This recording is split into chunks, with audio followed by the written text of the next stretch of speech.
Oke, saudara kuasa penggugat ya, secara formil hukum acara sudah dilakukan, kepada yang bersangkutan sudah dipanggil, namun kuasa tergugat atau tergugat tidak hadir pada persidangan hari ini. Maka sesuai dengan agenda persidangan sebelumnya, maka pada hari ini majelis hakim akan membacakan putusan. Putusan nanti tidak semuanya dibacakan, ya, pokok-pokoknya saja, karena segala sesuatu juga sudah pernah dibacakan di persidangan, termasuk gugatan, jawaban dan segala macam, ya. Pada kuasa penggugat supaya memperhatikan putusannya. Sebelum putusan dibacakan, Ibu sampaikan. Oke. Putusan nomor 54 PDTG 2020 PNRAP demi keadilan berdasarkan ketuhanan yang Maha Esa. Pengadilan Negeri Antop Rapat yang memeriksa dan memutus perkara perdata pada tingkat pertama telah menjatuhkan putusan sebagai berikut dalam perkara gugatan antara 1. Effendi, 2. Limben, 3. Limchon, 4. Choa Beng Han alias Taniman, 5.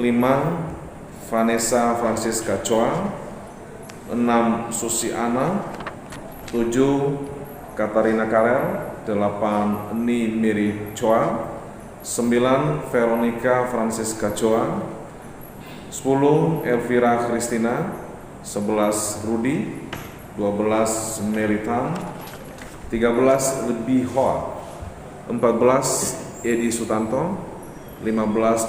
Chow Beng Ha alias Burhan, 16. Linawati, 17.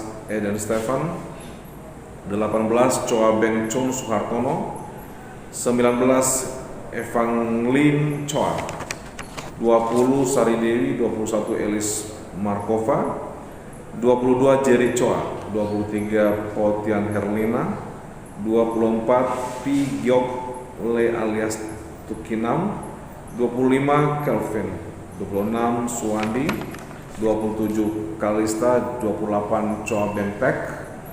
Yang keseluruhan para penggugat tersebut di atas dalam hal ini diwakili oleh kuasanya, yaitu Halomuan Panjaitan Sarjana Hukum, Yanto Ziliu Sarjana Hukum, Muhammad Iqbal Siregar Sarjana Hukum, Ali Musa Panjaitan Sarjana Hukum, Siti Rahmas Teguh Sarjana Hukum, masing-masing sebagai advokat dan advokat magang, baik bertindak sendiri secara sendiri maupun bersama-sama, yang berkantor pada kantor hukum Yayasan Lembaga Bantuan Hukum Bela Rakyat Indonesia yang beralamat di Jalan Perdamaian nomor 19, Kelurahan Silandorong, Kecamatan Rata Utara, Kabupaten Labuan Batu, Provinsi Sumatera Utara, berdasarkan surat kuasa khusus nomor 56-BRI/PDT/PMH/6 tertanggal 30 yang telah didaftarkan di Kepaniteraan Pengadilan Negeri Antop Rapat pada tanggal 14 Juli 2020 di bawah register nomor 302-SK/2020-PNRAP melawan Koperasi Tani Mandiri yang berkantor di berdasarkan akta pendirian nomor 100-PH-KDK.2.10-6 Rumawi /1909 beralamat di Desa Simpang 4, Kecamatan Simpang 4, Kabupaten Asahan. Berdasarkan akta pendirian nomor 132-KOP-BH-11 Rumawi /2011 Jalan Merdeka nomor 91, Dusun 8 Sukaraja, Desa Simpang 4, Kecamatan Simpang 4, Kabupaten Asahan. Namun faktanya berkantor di rumah kediaman Ketua Koperasi Tanah Mandiri HM Mahyudi SST MKes, yakni di Dusun 1 Desa Hesa Air Genting Simpang Hasar Tengkolan, Kecamatan Air Batu, Kabupaten Asahan, selanjutnya disebut sebagai tergugat. Dalam hal ini telah memberi kuasa kepada Tri Purnowidodo Sarjana Hukum, Baharen Samo Sarjana Hukum, dan Devi Kemala Sarjana Hukum berdasarkan surat kuasa khusus nomor 32-WLK-PDT-8-2020 tertanggal 8 Agustus 2020 yang telah didaftarkan di Kepaniteraan Pengadilan Negeri Antop Rapat pada tanggal 10 Agustus 2020 di bawah register nomor 342-SK/C/2020-PNRAP. Pengadilan tersebut telah membaca berkas perkara beserta surat-surat bersangkutan setelah mendengar kedua belah pihak yang berperkara tentang duduk perkara, menimbang bahwa penggugat dengan surat gugatannya tanggal 3 Juli 2020 yang diterima dan didaftarkan di Kepanitraan Pengadilan Negeri Jakarta Rapat pada tanggal 14 Juli 2020 dalam register nomor 54 PDTG 2020 PNRAP telah mengajukan gugatan dengan dalil-dalil sebagai berikut. Tidak perlu kami bacakan lagi karena sudah pernah dibacakan di dalam persidangan.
Ini kok belum pakar kan?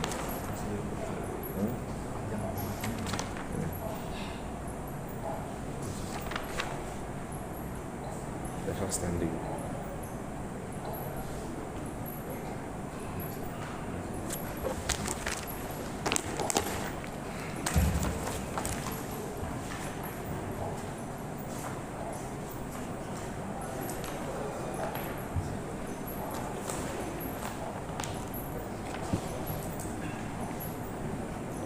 Menimbang bahwa pada hari persidangan yang telah ditentukan untuk itu kuasa penggugat dan kuasa tergugat masing-masing menghadap kuasanya tersebut.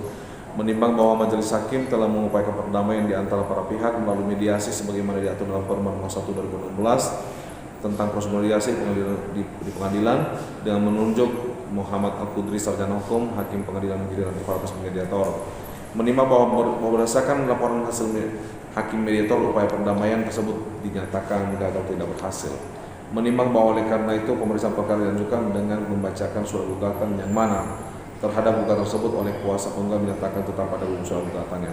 Menimbang bahwa terhadap gugatan tersebut oleh kuasa hukum tergugat telah memberikan jawaban tentang 21 September 2020 pada pokoknya sebagai berikut, tidak perlu bacakan lagi.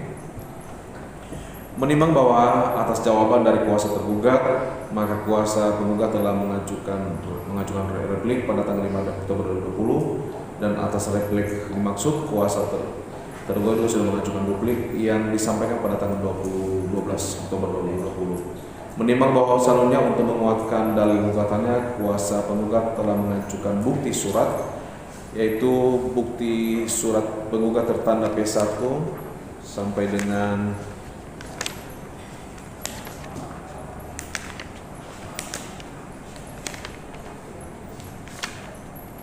P75. Menimbang bahwa terhadap fotokopi surat-surat bukti tersebut di atas setelah dicocokkan ternyata cocok dan sesuai dengan aslinya dan sesuai dengan fotokopi dan telah dilegalisir setelah diberi metode cukup, maka oleh karenanya dapat diterima sebagai bukti surat. Menimbang bahwa guna mendukung pembuktian dalil dan gugatannya tersebut, di samping telah mengajukan bukti surat, penggugat juga telah menghadirkan 6 orang saksi yang didengar keterangannya di bawah sumpah di persidangan, yaitu 1 saksi Suherman, tidak perlu kami bacakan lagi seluruh keterangan saya dalam putusan. Saksi Suherman, kemudian saksi Nyaman, ketiga saksi Aman, 4 saksi Angget Tumpal Sitinjak, 6 saksi Suwono, 6 saksi Suwardi. Secara lengkap seluruh keterangan saksi penggugat dalam putusan. Menimbang bahwa terhadap keterangan saksi ini baik kuasa para penggugat maupun kuasa tergugat akan ditanggapi di dalam kesimpulan. Menimbang bahwa untuk mendukung dalil-dalil sangkalannya atau bantahannya, maka kuasa tergugat telah mengajukan bukti surat tertanda yaitu T1 sampai dengan T21 Menimbang bahwa terhadap fotokopi surat-surat bukti di atas setelah dicocokkan ternyata cocok dan sesuai dengan fotokopinya, telah dilegalisir serta telah bermeterai cukup, maka oleh karenanya dapat diterima sebagai bukti surat. Menimbang bahwa guna mendukung pembuktian dalil sangkalannya,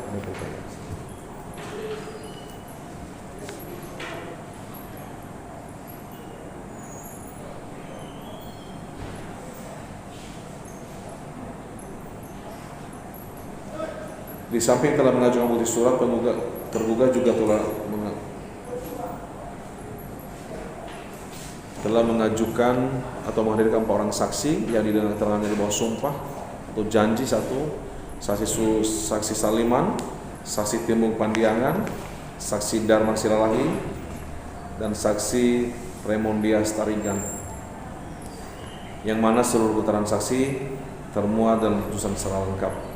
Menimbang bahwa terhadap keterangan para saksi di atas oleh kuasa para penggugat dan kuasa tergugat akan ditanggapi dalam kesimpulan. Menimbang bahwa untuk mengetahui secara jelas tentang keberadaan tanah sebagai objek perkara, maka majelis telah melakukan sidang setempat di lokasi tanah sengketa dimaksud dan hasil pemeriksaannya setempat pada tanggal 6 November 2020 dan sudah secara lengkap tertuang dalam berita acara persidangan setempat dimaksud. Menimbang bahwa selanjutnya dalam perkara ini kuasa para penggugat telah mengajukan kesimpulan secara tertulis dan kuasa tergugat telah mengajukan kesimpulan secara lisan.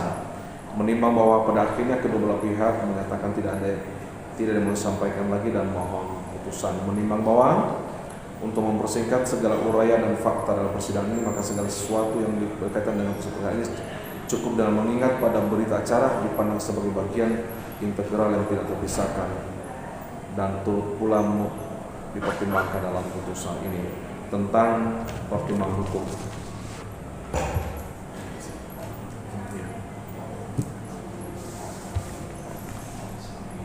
Tentang pertimbangan hukumnya dalam konvensi, dalam eksepsi.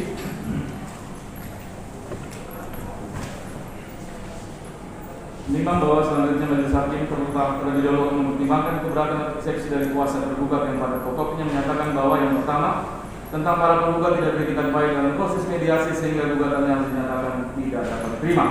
Menimbang bahwa tentang eksepsi ini setelah majelis membaca laporan dari hakim mediator yang telah melaksanakan dan menjalankan proses mediasi, ternyata laporan yang disampaikan atau direkomendasikan dalam mediasi yang dilakukan adalah gagal dan tidak mencapai kesepakatan antara kedua belah pihak. Oleh karenanya, berdasarkan hal ini majelis hakim menilai bahwa eksepsi tentang hal ini sangat tidak mendasar dan oleh karenanya patut dinyatakan ditolak.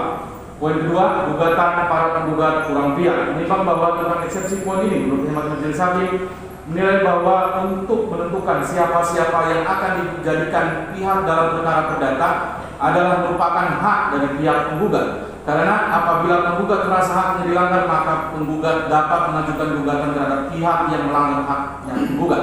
Oleh karenanya, berdasarkan pertimbangan ini, maka majelis hakim menilai bahwa eksepsi yang disampaikan dalam poin ini, yang disampaikan oleh tergugat dalam poin ini patut dinyatakan ditolak. Gugatan para penggugat kabur atau tidak jelas karena tidak menguraikan kerugian masing-masing penggugat. Menimbang bahwa terhadap eksepsi poin ini tentang gugatan penggugat kabur atau tidak jelas karena salah satu alasan dari penggugat menyampaikan hal ini disebabkan karena dalam gugatan para penggugat tidak menguraikan kerugian masing-masing penggugat, dan mengenai hal ini majelis hakim menilai hal yang disampaikan oleh tergugat dalam eksepsi ini telah memasuki pokok perkara yang mana perlu dilakukan pembuktian terlebih dahulu. Oleh karenanya majelis hakim menilai eksepsi tergugat tentang gugatan penggugat kabur dan tidak jelas patut dinyatakan ditolak. Menimbang bahwa berdasarkan pertimbangan tersebut, maka majelis berpendapat eksepsi kuasa hukum tergugat tersebut sangat tidak beralasan dan patut dinyatakan ditolak. Dalam pokok perkara, menimbang bahwa maksud dan tujuan penggugat adalah sebagaimana dalam gugatan para penggugat tertanggal 3 Juli 2020 yang diterima dan didaftarkan di Panitera Pengadilan Negeri Jakarta Selatan. Menimbang bahwa setelah majelis hakim membaca dan mencermati surat gugatan para penggugat dihubungkan dengan jawaban tergugat, maka dapatlah disimpulkan bahwa yang menjadi pokok perkara dalam perkara ini adalah sebagai berikut, bahwa yang menjadi objek dalam perkara ini adalah beberapa bidang tanah seluas 196 hektar yang terletak di Dusun CI 2, Desa Air Hitam, Kecamatan Kuala Ledong, Kabupaten Labuan Batu Utara, dan di atasnya terdapat kelapa sawit dan kelapa milik para penggugat berdasarkan bukti surat ganti rugi dan surat keterangan tanah yang mulai tahun 1990-an dan mulai dikelola oleh para penggugat. Menimbang bahwa setelah tahun 2019 sekitar bulan November, tergugat mulai menguasai dan mengelola tanah yang ada di atas tanah sengketa, bahwa dasar tergugat menguasai beberapa bidang tanah yang menjadi objek sengketa berdasarkan keputusan Bupati Asahan nomor 438/Purbun-2010 tanggal 10 November 2010 tentang pemberian izin usaha pemanfaatan hasil kayu hutan pada hutan tanaman rakyat dalam hutan tanaman kepada Koperasi Tani Mandiri seluas kurang lebih 1262,61 hektar di Kabupaten Asahan, Provinsi Sumatera Utara. Menimbang bahwa sebagai pedoman diberikan oleh pasal 1865 BW bahwa barang siapa yang mengajukan peristiwa-peristiwa atas mana ia mendasarkan suatu hak diwajibkan membuktikan peristiwa-peristiwa itu. Sebaliknya, barang siapa yang mengajukan peristiwa-peristiwa guna pembantahan hak orang lain diwajibkan juga membuktikan peristiwa-peristiwa yang dimaksud. Menimbang bahwa di dalam persidangan kuasa penggugat telah mengajukan 75 bukti surat dan 6 orang saksi untuk menguatkan gugatan yang para penggugat ajukan, sedangkan tergugat telah mengajukan 21 bukti surat dan 4 orang saksi untuk menguatkan dalil bantahannya. Menimbang bahwa selanjutnya majelis hakim akan menilai atau mempertimbangkan terlebih dahulu petitum poin keempat dalam gugatan penggugat yang menyatakan para penggugat adalah pemilik yang berhak atas seluruh tanaman yang ada di atas bidang tanah seluas 196 hektar dengan pertimbangan sebagai berikut. Menimbang bahwa berdasarkan fakta yang terungkap di depan persidangan bahwa yang jadi objek sengketa dalam perkara ini adalah tanah seluas 196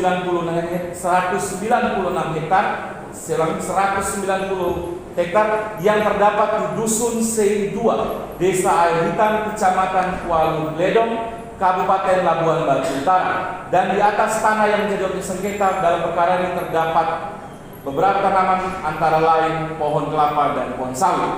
Menimbang bahwa berdasarkan fakta yang terungkap di depan persidangan, baik itu dari keterangan para saksi yang telah dihadirkan oleh para penggugat dan juga bukti surat yang telah diperlihatkan di depan persidangan, bahwa tanah yang menjadi objek sengketa dalam perkara ini telah dikuasai oleh para penggugat sekitar tahun 93. Dan kemudian sekitar tahun 97 tanah yang saat ini menjadi objek sengketa mulai dilakukan pembersihan dalam kurung merintis, dan selanjutnya sekitar tahun 2003 pembelian tanah tersebut mulai dilakukan pembekuan dan kemudian mulai dilakukan penanaman pohon kelapa dan sawit. Dan berdasarkan fakta yang terungkap di depan persidangan bahwa para penggugat mulai melakukan penanaman pohon kelapa dan sawit di atas tanah yang saat ini menjadi objek sengketa setelah adanya surat keterangan tanah yang dikeluarkan oleh Kepala Desa Air Hitam dalam kurung bukti P1 sampai dengan bukti P75.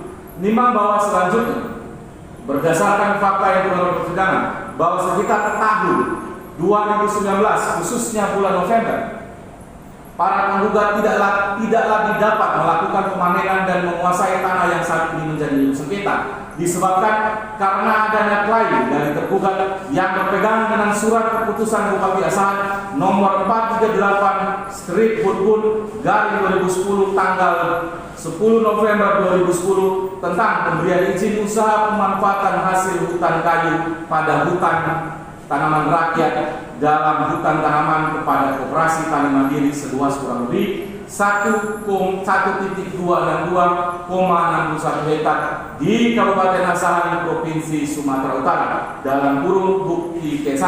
Dan kemudian selanjutnya sampai saat ini kemudian tergugat melakukan pemanenan dan menguasai tanah yang saat ini menjadi objek sengketa dalam perkara ini.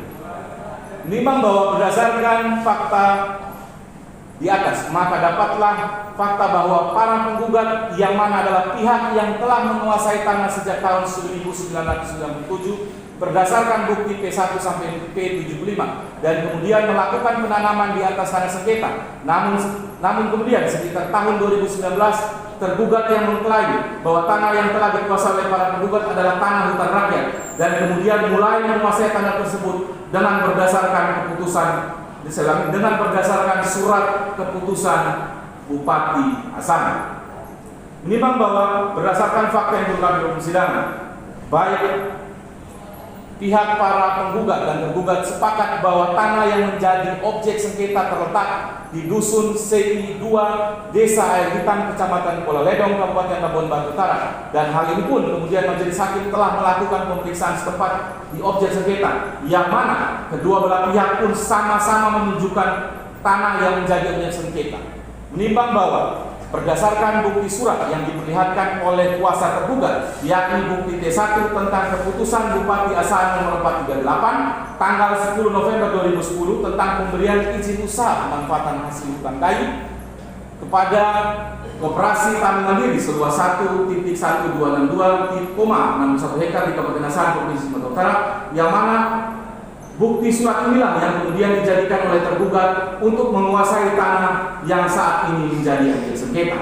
Menimbang bahwa di depan persidangan kuasa para penggugat telah memperlihatkan bukti P1 sampai P75 tentang surat kepemilikan tanah milik para penggugat yang dikeluarkan oleh Kepala Desa Air Hitam pada tahun 2007, yang mana menunjukkan bahwa para penggugat telah menguasai tanah yang saat ini menjadi objek sengketa sejak tahun 1997. Dan surat ini pun dibuat dengan sepengetahuan dari Camat Kuala Ledong, dan hal ini pun selaras dengan keterangan dari saksi Suherman dalam kurung mantan Kepala Desa Air Hitam, yang mana telah menerangkan di depan persidangan bahwa saksilah yang mengeluarkan surat keterangan kepemilikan tanah untuk para penggugat kurang lebih seluas 196 hektar.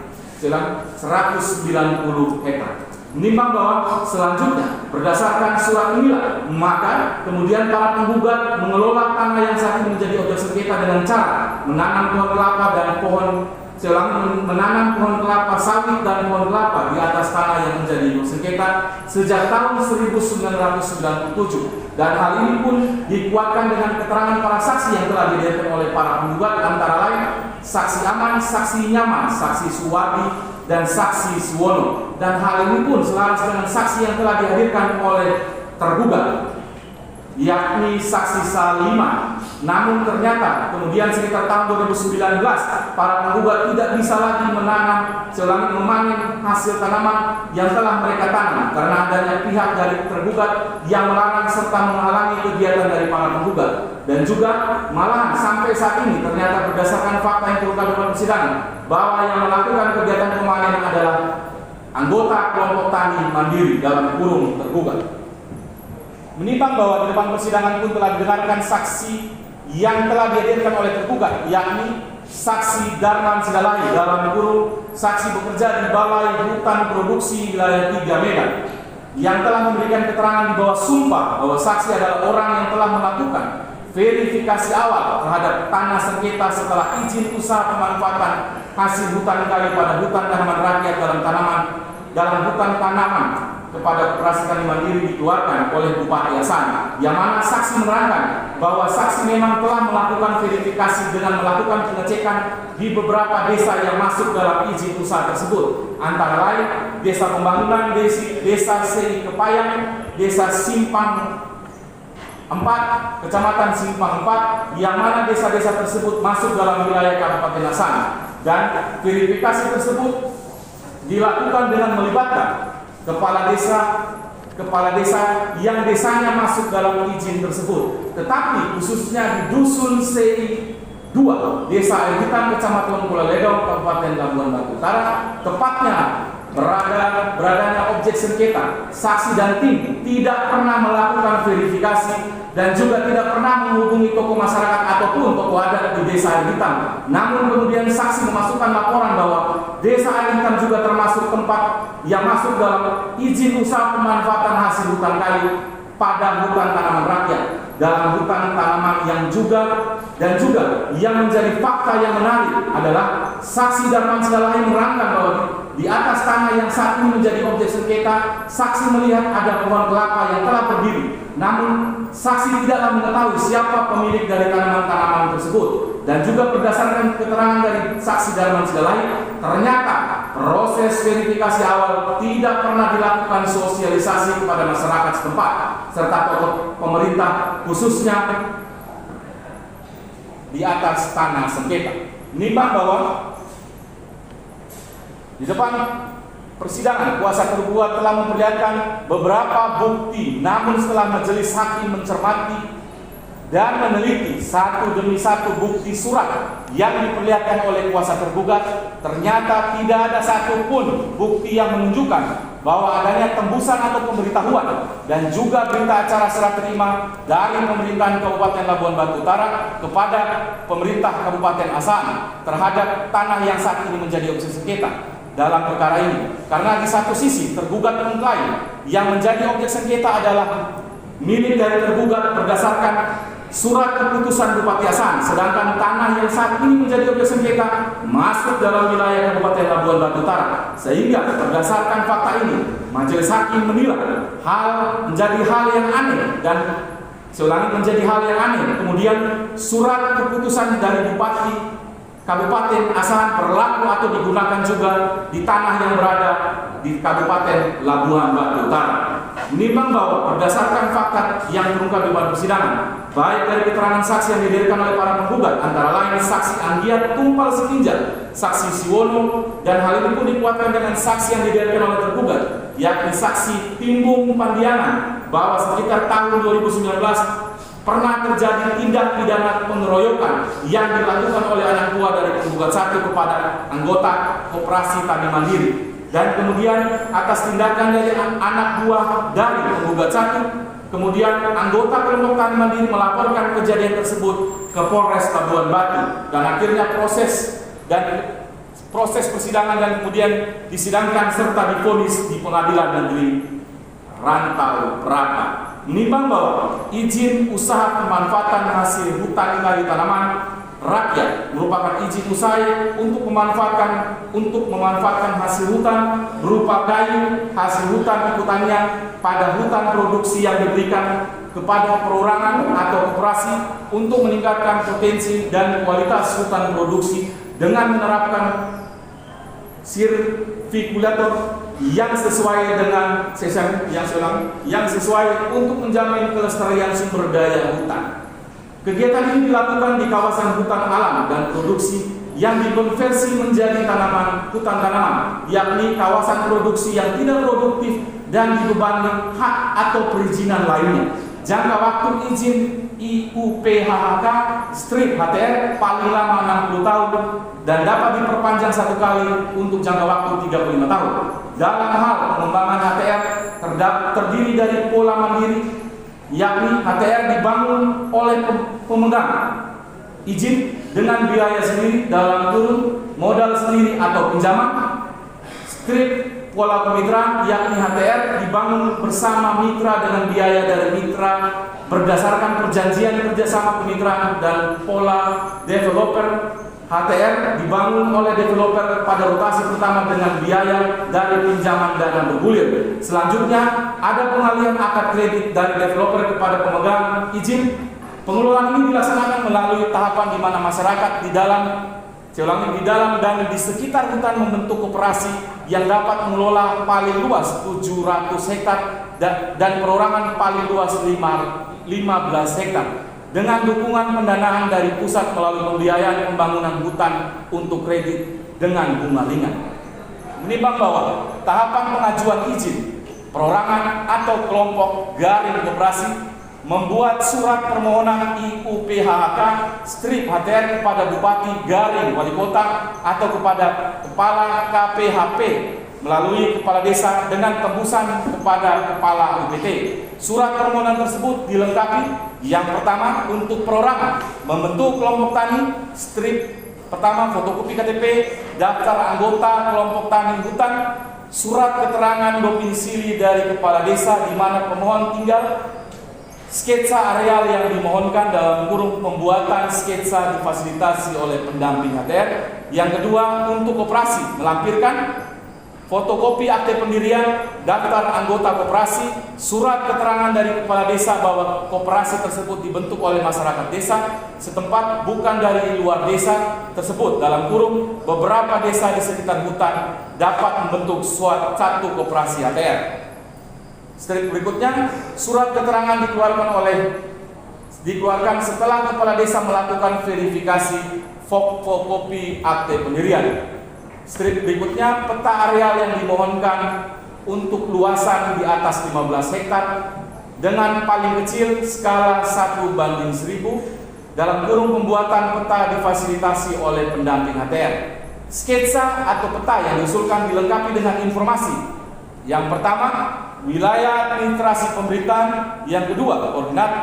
Yang ketiga, batas-batas yang jelas dengan melakukan pengukuran dan perpetaan bersama pemohon dan pendamping HTR. Biaya dibebankan kepada anggaran Kementerian Kehutanan. Dan yang keempat, berada dalam areal pencadangan oleh Menteri Kehutanan. Menimbang bahwa berdasarkan tata cara di atas, maka dapat dilihat, yakni setiap pengajuan izin usaha pemanfaatan hasil hutan kayu hutan tanaman rakyat dalam kurung IUPHK Gastrip HTR untuk koperasi wajib juga dilihat atau dilampirkan tentang wilayah administrasi pemerintahan. Hal ini penting dalam arti pada saat penentuan titik koordinat areal yang akan digunakan untuk izin usaha pemanfaatan hasil hutan kayu wajib dilihat, saya ulangi, wajib melihat wilayah administrasi pemerintahan, karena dengan melihat wilayah administrasi pemerintahan, pemerintah bisa menciptakan tertib administrasi pemerintahan, memberikan kejelasan dan kepastian hukum terhadap batas wilayah yang memenuhi aspek teknis dan yuridis.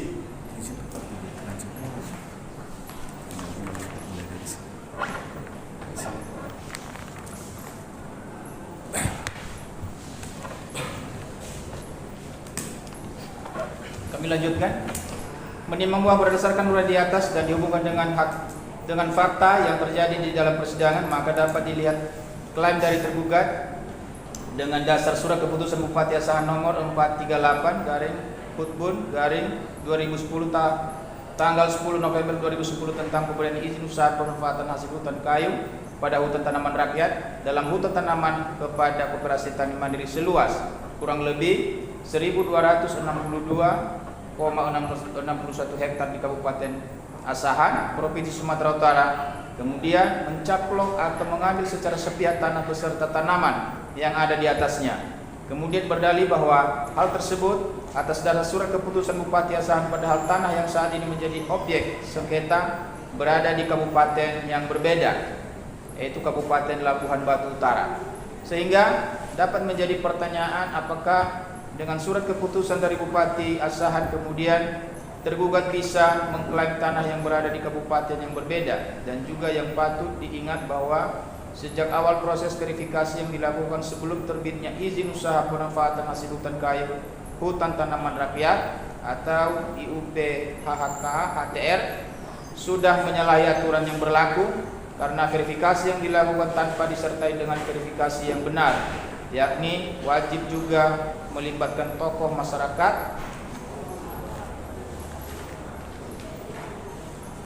wajib juga dilakukan sosialisasi sebelumnya, serta patut adanya berita acara penyerahan ataupun surat pemberitahuan kepada pemerintahan daerah Labuhan Batu Utara karena izin usaha pemanfaatan hasil hutan kayu hutan tanaman rakyat sudah memasuki wilayah administrasi pemerintahan Kabupaten Labuhan Batu Utara, yang mana hal ini perlu dilakukan karena guna menentukan tertib administrasi pemerintahan, memberikan kejelasan dan kepastian hukum terhadap batas wilayah seandainya ada permasalahan hukum yang muncul di atas tanah sengketa, serta yang menjadi poin penting adalah di atas tanah sengketa sudah terdapat hak pemilikan dari para penggugat sejak tahun 1993, dan tanah tersebut sudah dikelola dengan cara menanam pohon kelapa dan sawit, dan sejak tahun 1997 tidak ada keberatan dari pihak manapun tentang bukti kepemilikan para penggugat. Oleh karenanya, berdasarkan hal ini majelis hakim menilai bahwa perbuatan dari tergugat yang telah mengklaim kemudian menguasai serta melakukan pemanenan pohon kelapa beserta isinya yang mana adalah milik daripada para penggugat di atas tanah sengketa, kemudian berdalih bahwa perbuatan tersebut dilakukan atas dasar dari surat keputusan Bupati Asahan adalah perbuatan yang bertentangan dengan hukum dan norma-norma hukum, dan perbuatan tergugat tersebut otomatis telah merugikan para penggugat. Oleh karenanya majelis hakim menilai bahwa tanah yang menjadi objek sengketa dalam perkara ini memang adalah milik para penggugat dengan dasar kepemilikan surat keterangan kepemilikan tanah atau dalam bukti P1 sampai dengan bukti P75 yang sampai saat ini masih berlaku dan belum dibatalkan. Oleh karenanya perbuatan tergugat yang telah mengambil ataupun mencaplok tanah sengketa adalah perbuatan yang bertentangan dengan hukum. Oleh karenanya berdasarkan pertimbangan di atas, maka majelis hakim menilai bahwa petitum poin keempat dalam gugatan para penggugat patut dinyatakan dikabulkan. Menimbang bahwa berdasarkan pertimbangan di atas, maka majelis hakim juga menilai petitum poin kedua, poin ketiga, poin keenam serta poin ketujuh dalam gugatan para penggugat patut untuk dinyatakan dikabulkan. Menimbang bahwa selanjutnya majelis hakim akan mempertimbangkan petitum poin kelima dalam gugatan para penggugat, yakni menyatakan para penggugat berhak untuk mendaftarkan bidang tanah tersebut untuk mendapatkan sertifikat hak milik sebagaimana peraturan pemerintah nomor 24 tahun 1997 tentang pendaftaran tanah dengan pertimbangan sebagai berikut. Menimbang bahwa tujuan dilakukannya pendaftaran tanah pada pasal 3 peraturan pemerintah nomor 24 tahun 1997 adalah: pertama, untuk memberi kepastian hukum dan perlindungan hukum kepada pemegang atas suatu bidang tanah, satuan rumah susun dan hak-hak lain yang terdaftar agar dengan mudah dapat membuktikan dirinya sebagai pemegang hak yang bersangkutan. Kedua, menyediakan informasi kepada pihak-pihak yang berkepentingan termasuk pemerintah agar dengan mudah dapat memperoleh data yang diperlukan dalam mengadakan perbuatan hukum mengenai bidang-bidang tanah dan satuan-satuan rumah susun yang sudah terdaftar. Dan ketiga, untuk terselenggaranya tertib administrasi pertanahan. Menimbang bahwa maksud diterbitkannya sertifikat hak atas tanah, maka kepada pemiliknya diberikan kepastian hukum dan perlindungan hukum akan hak yang telah didaftarkan. Dengan memperoleh sertifikat bukan sekedar fasilitas, melainkan merupakan hak pemegang atas tanah yang dijamin oleh undang-undang. Menimbang bahwa surat keterangan riwayat tanah tersebut merupakan salah satu alat bukti tertulis untuk menunjukkan kepemilikan tanah. Faedah pasal 24 ayat 1 peraturan pemerintah nomor 24 tahun 1997. Menimbang bahwa seperti yang telah majelis hakim pertimbangkan dalam pertimbangan petitum pada poin keempat di atas, bahwa tanah yang saat ini menjadi objek sengketa adalah milik dari para penggugat dengan dasar kepemilikan surat keterangan kepemilikan tanah, yaitu bukti P1 sampai dengan bukti bertanda P7. Oleh karenanya berdasarkan hal ini, maka apabila dihubungkan dengan pasal 24 peraturan pemerintah nomor 24 tahun 1997, maka sudah sepatutnya petitum dalam poin kelima dalam gugatan para penggugat patut dinyatakan dikabulkan. Menimbang bahwa selanjutnya majelis hakim akan mempertimbangkan petitum pada poin ke-8 dalam gugatan para penggugat, yaitu menyatakan perbuatan tergugat yang merusak akses jalan dan tanaman para penggugat sebagai perbuatan yang bertentangan dengan hukum dan perbuatan melawan hukum yang merugikan para penggugat, dengan pertimbangannya adalah sebagai berikut.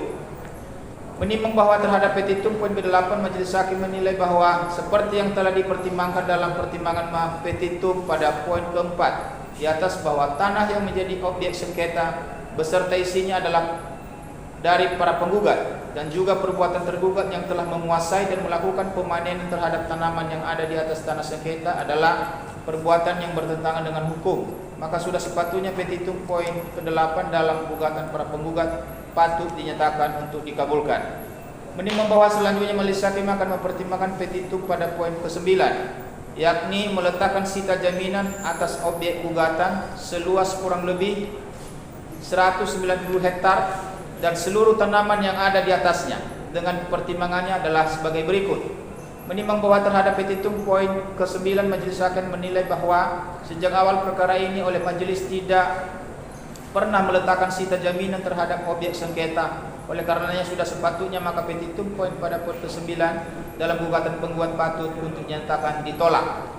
Menimbang bahwa selanjutnya majelis hakim akan mempertimbangkan pada poin petitum ke-10, yakni menghukum tergugat untuk membayar segala kerugian material yang diderita atau dialami oleh para penggugat dengan total sejumlah 4.626.564.000 rupiah. Dengan pertimbangannya adalah sebagai berikut. Menimbang bahwa terhadap petitum poin ke-10, majelis hakim akan menilai bahwa sejak awal persidangan, tepatnya pada agenda pembuktian, kuasa penggugat tidak pernah dapat membuktikan atau memaparkan nilai-nilai kerugian yang diderita oleh para penggugat, baik itu bukti surat maupun saksi yang mana bisa menjelaskan tentang permintaan ganti rugi yang dimintakan dalam petitum poin ke-10 tersebut dalam gugatan para penggugat. Oleh karenanya, berdasarkan hal ini majelis hakim menilai bahwa karena kuasa para penggugat tidak dapat membuktikan dalil tentang kerugian yang diderita oleh para penggugat, oleh karenanya sudah sepatutnya petitum pada poin ke-10 tersebut dinyatakan ditolak. Menimbang bahwa selanjutnya majelis hakim akan mempertimbangkan pada poin petitum ke-11, yakni menghukum tergugat untuk membayar segala kerugian imaterial yang diderita atau dialami oleh para penggugat dengan total sejumlah 10 miliar rupiah. Dengan pertimbangannya adalah sebagai berikut. Menimbang bahwa terhadap petitum pada poin ke-11, majelis hakim akan menilai bahwa sejak awal persidangan, tepatnya pada agenda pembuktian, kuasa penggugat tidak pernah dapat membuktikan atau memaparkan nilai-nilai kerugian yang diderita oleh para penggugat, baik itu bukti surat maupun saksi yang mana bisa menjelaskan tentang permintaan ganti rugi yang dimintakan dalam petitum poin ke-11 dalam gugatan para penggugat. Oleh karenanya, berdasarkan hal ini maka majelis hakim menilai karena kuasa para penggugat tidak dapat membuktikan dalil tentang kerugian yang diderita oleh para penggugat, oleh karenanya sudah sepatutnya petitum pada poin ke-11 dinyatakan ditolak. Menimbang bahwa selanjutnya majelis hakim akan mempertimbangkan pada petitum poin ke-12, yakni menyatakan secara hukum bahwa putusan perkara ini dapat dilaksanakan atau dijalankan terlebih dahulu dan secara serta-merta meskipun ada terzet atau perlawanan banding, kasasi ataupun upaya hukum lainnya dari tergugat Uibut Pembit Forat dengan pertimbangan sebagai berikut. Menimbang bahwa terhadap petitum poin ke-12, majelis hakim menilai bahwa permintaan dari penggugat sangat tidak beralasan hukum, oleh karenanya patut dinyatakan petitum poin pada ke-12 dalam gugatan para penggugat ini patut untuk dinyatakan ditolak. Menimbang bahwa selanjutnya majelis hakim akan mempertimbangkan pada petitum poin ke-13, yakni menghukum tergugat untuk membayar uang paksang atau dongsong sebesar 1 juta rupiah dalam keterlambatan untuk melaksanakan isi putusan ini atau dalam melakukan pembayaran untuk setiap harinya sampai putusan tersebut dijalankan oleh tergugat dengan pertimbangan sebagai berikut. Menimbang bahwa terhadap petitum poin ke-13, majelis hakim menilai bahwa permintaan dari penggugat sangat tidak beralasan hukum, oleh karenanya patut dinyatakan petitum poin ke-13 dalam gugatan penggugat patut dinyatakan ditolak. Menimbang bahwa berdasarkan pertimbangan tersebut di atas, karenanya hanya sebagian saja dari petitum penggugat yang dikabulkan, maka majelis hakim hanya mengabulkan sebagian dan menolak untuk selebihnya.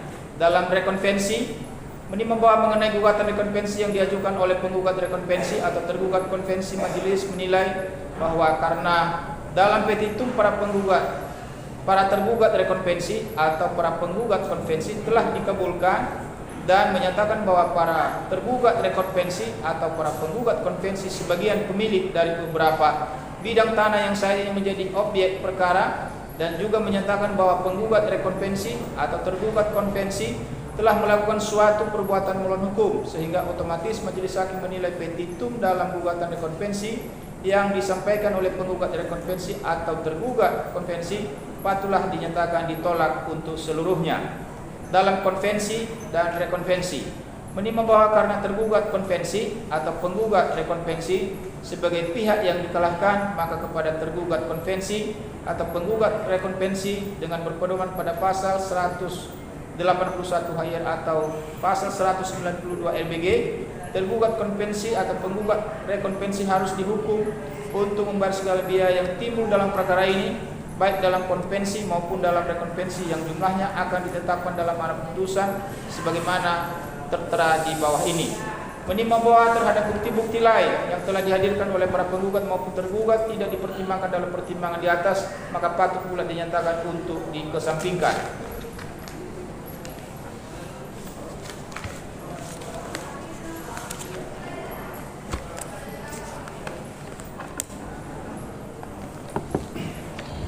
Mengingat ketentuan pasal 1865 B Peraturan Pemerintah Nomor 24 Tahun 1997 tentang pendaftaran tanah, pasal 181 HIR garing 192 RBG serta peraturan lain yang berhubungan dengan perkara ini, mengadili: 1. Dalam konvensi, dalam eksepsi menolak eksepsi tergugat untuk seluruhnya. Dalam pokok perkara, mengabulkan gugatan para penggugat untuk sebahagian, menyatakan seluruh bukti surat yang dimiliki para penggugat adalah sah dan berharga di mata hukum sebagai bukti penguasaan fisik. 3. Menyatakan penguasaan fisik bidang tanah dengan menanam kelapa sawit dan kelapa hibrida yang telah dikuasai oleh para penggugat sejak tahun 1993 yang luasnya kurang lebih 190 hektar, sebagaimana yang disebut sebagai objek gugatan adalah penguasaan fisik yang sah menurut hukum. 4. Menyatakan para penggugat adalah pemilik yang berhak atas seluruh tanaman yang ada di atas bidang tanah seluas kurang lebih 190 hektar. Menyatakan para penggugat berhak untuk mendaftarkan bidang tanah tersebut untuk mendapatkan sertifikat milik sebagaimana Peraturan Pemerintah Nomor 24 Tahun 2007 tentang pendaftaran tanah. Menyatakan para tergugat yang menduduki atau menguasai bidang tanah yang telah dikuasai oleh para penggugat sejak tahun 1993 adalah sebagai perbuatan melawan hukum dan perbuatan yang tidak sah secara hukum yang merugikan para penggugat. Menyatakan perbuatan tergugat yang memanen hasil tanaman milik para penggugat sejak tanggal 1 November 2019 tanpa izin dari para penggugat adalah sebagai perbuatan melawan hukum yang merugikan para penggugat. Menyatakan perbuatan tergugat yang telah merusak akses jalan dan tanaman para penggugat sebagai perbuatan yang bertentangan dengan hukum dan perbuatan melawan hukum yang merugikan para penggugat. Menolak gugatan para penggugat selain dan selebihnya. Dalam rekonvensi, menolak gugatan penggugat konvensi untuk seluruhnya. Dalam konvensi dan rekonvensi, menghukum tergugat konvensi, penggugat konvensi untuk membayar biaya perkara yang sampai saat ini sejumlah 8.025.480 rupiah. Demikianlah perkara ini diputus dalam rapat permusyawaratan Majelis Hakim Pengadilan Negeri Danau Rapat pada hari Kamis tanggal 10 Desember 2020 oleh kami Hamzaro Waru, Sarjana Hukum Magister Hukum sebagai Hakim Ketua, John Malvino Seda Noawea, Sarjana Hukum, dan Sabah Arozendato, Sarjana Hukum Magister Hukum masing-masing sebagai Hakim Anggota. Putusan tersebut diucapkan dalam persidangan yang terbuka untuk umum pada hari Selasa tanggal 22 Desember 2020 oleh majelis hakim tersebut yang dibantu oleh John Makmur Saragi, Sarjana Hukum Magister Hukum sebagai panitera pengganti sebagai panitera pada Pengadilan Negeri Danau Rapat dengan dihadiri oleh kuasa hukum para penggugat tanpa hadirnya kuasa hukum tergugat, penggugat, dan tergugat. Demikian, saudara kuasa penggugat, gugatan sudah dibacakan, yang pada intinya sebahagian besar gugatan saudara dikabulkan, dan atas putusan ini saudara punya hak untuk menerimanya atau menyatakan banding atau dalam tenggang waktu 14 hari untuk menentukan sikap untuk itu. Dan kepada tergugat yang tidak hadir, kepada panitera diperintahkan untuk segera memberitahukan, dan oleh karena sisa panjar tinggal 190.000, supaya nanti kepada kuasa penggugat diperintahkan untuk menambah panjar perkara guna memberitahukan putusan itu kepada tergugat atau kuasa tergugat. Dan demikian serangkaian seluruh proses pemeriksaan perkara ini sampai pada putusan yang akan selesai, dan sidang dinyatakan ditutup.